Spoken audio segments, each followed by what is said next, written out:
Mayong hapon mga igsuon. Aniya kita karon sa pa-celebrar sa sa anniversary diri sa inganyo. Nalipay week na ko aniya kami karon aron sa pagpresenta. Mayong hapon sa tanan. Ang among pagkabuhaton nga presentation usag kini kakadaugan nga nabatunan sa dihang gipili niya ang Dios. Amen. Aniya makadiyot nga pagsasatula sa kinabuhi sa usa ka tawo nga ibarog sa iyang pagtuo diha kang Kristo Jesus. Ug usa siya ka tawo nga salawayon. Ug kalibutanon kanunay ang iyang gusto. Daghang mga butang ang iyang nakakat nga wala kang muti sa Dios. Apan, kung kita usa ka pinili sa Dios, pagatawgon kita niya. Aron mo balik sa pagpangalagad ngadto kaniya. Ug dili gayud kita kalikay kung ang Dios na ang muhikap sa atong kasing-kasing. Kumusta igsuon? Maura gihapon. Igsuon, aniya ako. Kaya ako'y tumpag diha kanimo. Pagsami na igsuon. Gusto lang nako nga masakto imong dalan. Kaya nakita nako na naglurang ka sa sala ni kalibutan. Bitaw igsuon. Gusto ko magbago ko sa unsang paagi.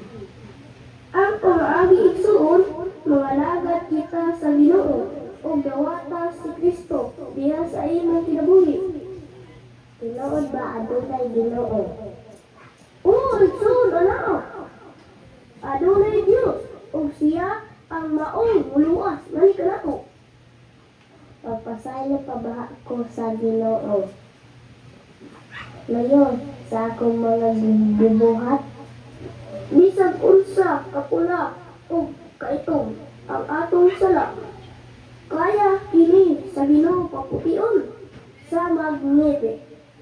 Kung mosurrender ug mobalik kita ngadto kaniya, adunay kitay ininuod nga kalipay nga maabutan diha sa paglalagad sa atong Dios nga mao si Jesus Kristo.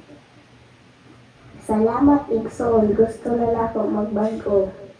Gusto na ko makabaton og kalipay. Kung gusto na to maluwas.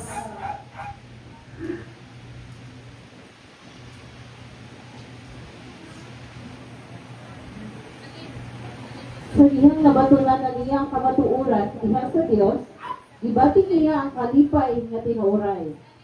O napuno sa paglaom sa kaluwasan nga ihatag sa Dios. Apan, dili sa iyong mga igsuon ang pagsulay nga ningabot sa iyang kinabuhi. Kay mismo iyang kaugalingong ginikanan, mga igsuon, ang ninglutos ngadto kaniya.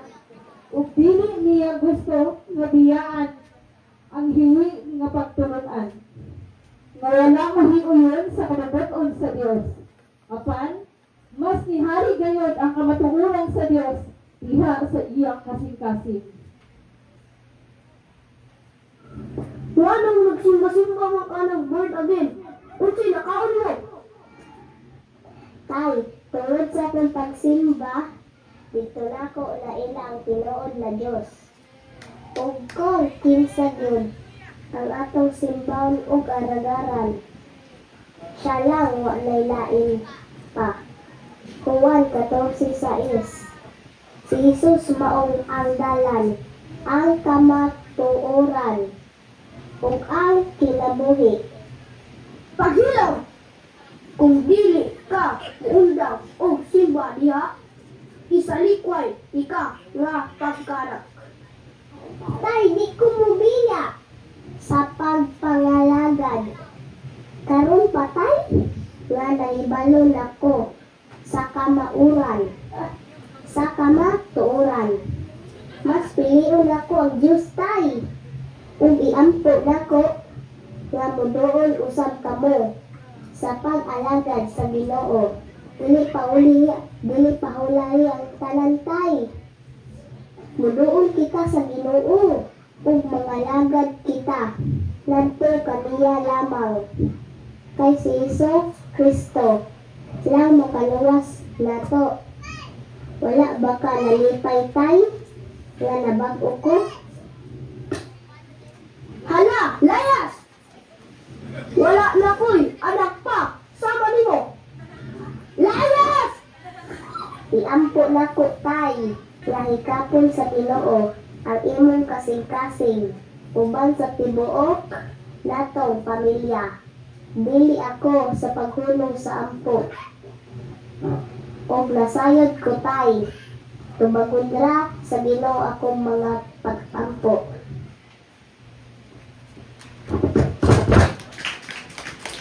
Sugiban mga igsoon, mapanimbiya siya sa ilang pamilya. Dili sa tinguha nga lisukon, kundi tinguha nga kamatuoran nga nabatunan diha kang Kristo Jesus. Ug bisan pa man sa paghitabo tungod sa iyang mga pagampo, hinihinay nga gitubag sa Dios ang iyang mga pagampo. Ug iyang ginikanan og mga igsoon nagpangita na karon sa kamatuoran nga dalan. Kini nga kadaugan matuod kini. O kini napanghitabo mo kining akong kinabuhi. Dipili na ko ang Diyos. O nahimo akong gisalikoy sa akong ginikanan. Apan, mas pipiliin ako ang Ginoo kay nasayod ko na si Jesucristo lang ang atong manluluwas. Wala ko muantang sa pag-ampo nga hikapon niya ang kasing-kasing sa akong pamilya. O wala gyud ko pakyasa sa atong buhi nga Dios.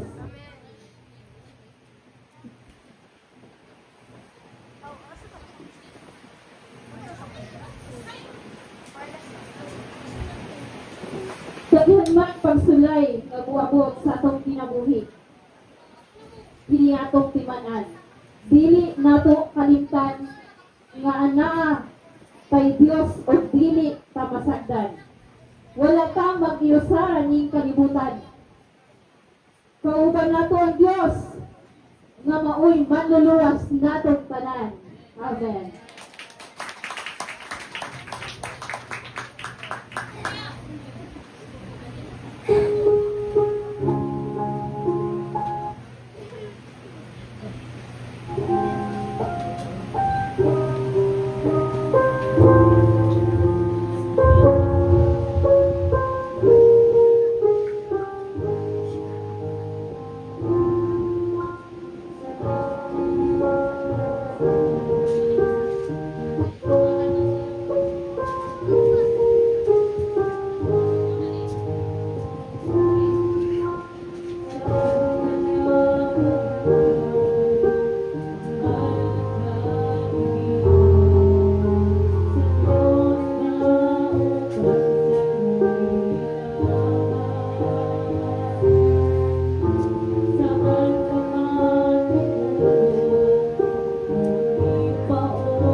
Hala